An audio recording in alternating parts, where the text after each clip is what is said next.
Hello everyone. IIT Kanpur के ENICT academy के programming using Python course में आपका स्वागत है। आज के मॉड्यूल में हम पाइथन फंक्शंस के बारे में समझेंगे। फंक्शंस पर चर्चा करने से पहले आइए कुछ मोटिवेशन लें। आजकल मोस्टली सबके पास एक मॉडर्न स्मार्टफोन है। एक मॉडर्न स्मार्टफोन बहुत कॉम्प्लिकेटेड टास्क कर सकता है। आप कुछ वेब एड्रेस देकर नेट सर्फ कर सकते हैं, जिस केस में फोन आपको रिक्वेस्टेड पेज दिखाता है। आप movie ticket, plane ticket, train tickets book कर सकते हैं। इन केस में आप अपना यूजर आईडी, पासवर्ड और कुछ बैंक जानकारियां तथा अन्य जानकारियां इनपुट करते हैं और एक आउटपुट के रूप में आपको टिकट रिजर्वेशन होता है और आपको इसके साथ ही टिकट की एक सॉफ्ट कॉपी भी मिलती है। कुछ केसेस में आप अपने मोबाइल पर ईमेल लिखते हैं। इस कंडीशन में आप रिसिपिएंट का ईमेल एड्रेस और वह मैसेज टाइप करते हैं जिसे आप भेजना चाहते हैं।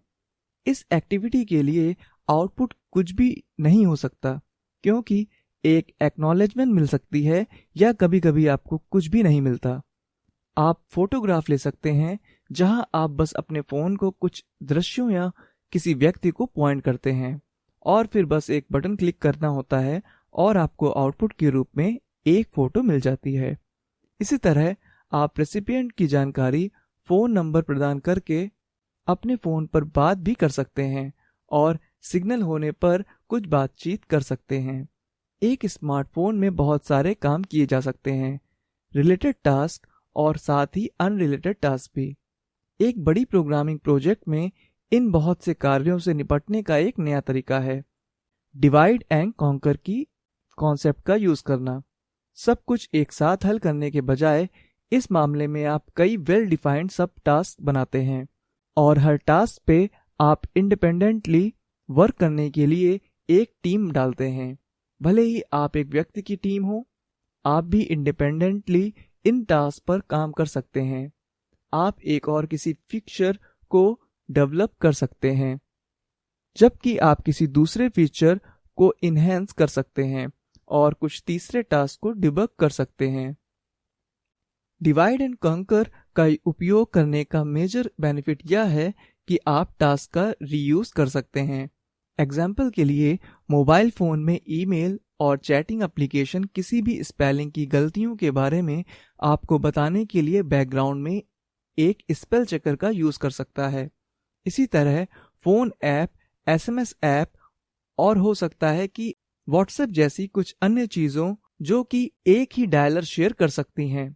तो आप देख सकते हैं कि डिवाइड एंड कॉन्कर छोटे इंडिपेंडेंट टास्क बनाने में हमें ये सब फायदे मिलते हैं।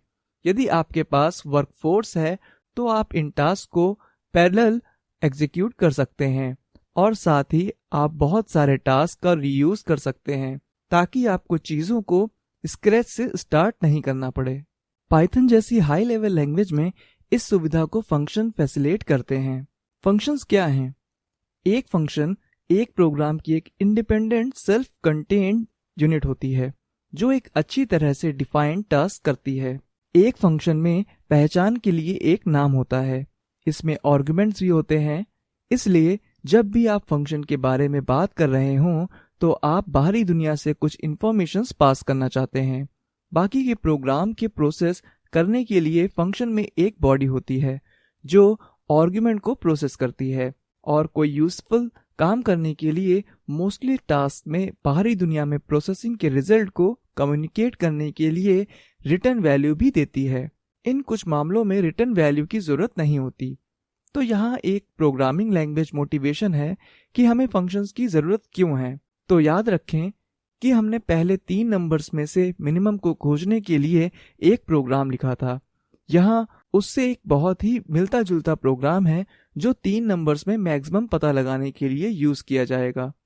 यूजर से 3 नंबर्स को रीड कराने के लिए कुछ कोड होना चाहिए और फिर नंबर्स के पेयर्स की तुलना करनी है। हम A के साथ B की तुलना करते हैं, हम A के साथ C की तुलना करते हैं या हम C के साथ B की तुलना कर सकते हैं और यह तुलना हमें यह तय करने के लिए मदद करती है कि A, B और C में से कौन सी संख्या बड़ी है। हालांकि आपकी स्क्रीन पर प्रोग्राम का एक बहुत ही सिंपल इंस्पेक्शन आपको दिखाता है कि बहुत सारी रीराइटिंग है। हम कोड की कुछ 4 लाइंस लिख रहे हैं, जिसमें एकमात्र अंतर यह है कि हमने वेरिएबल a से वेरिएबल b को रिप्लेस किया है। भले ही यह क्लियरली ऑब्वियस नहीं है, लेकिन एक तीसरा ब्लॉक है जो एक सिमिलर स्ट्रक्चर का यूज कर रहा है, जो 2 वैल्यूज की तुलना करता है और तुलना सच है या गलत है इस पे आधारित यह 2 चीजों का यूज करता है। यह 2 नंबर्स की तुलना में इफ देन एल्स का यूज करता है। भले ही एक छोटा प्रोग्राम है, फिर भी उस कोड को दोबारा दूसरे पार्ट में यूज करने के लिए बहुत मौके हैं जो पहले पार्ट में लिखे गए हैं।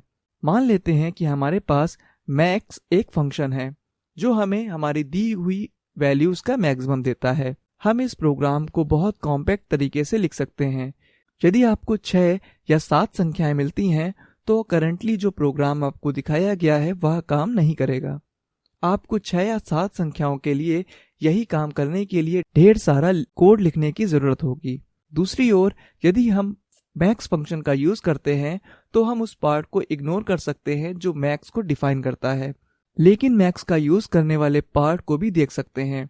हम 2 a और b का मैक्सिमम होल्ड करने के लिए m का उपयोग कर रहे हैं और अगली लाइन में हम m का उपयोग m की करंट वैल्यू और तीसरे नंबर c में से मैक्सिमम वैल्यू को होल्ड करने के लिए कर रहे हैं।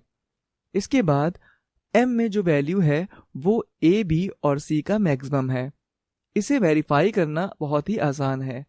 अब आप देख सकते हैं कि 4 संख्याओं, 5 संख्याओं या 6 संख्याओं का मैक्सिमम खोजने के लिए यह प्रोग्राम अपडेट करना आसान है। हमें इनपुट की हर गिनती के लिए सिर्फ एक और लाइन जोड़नी होगी।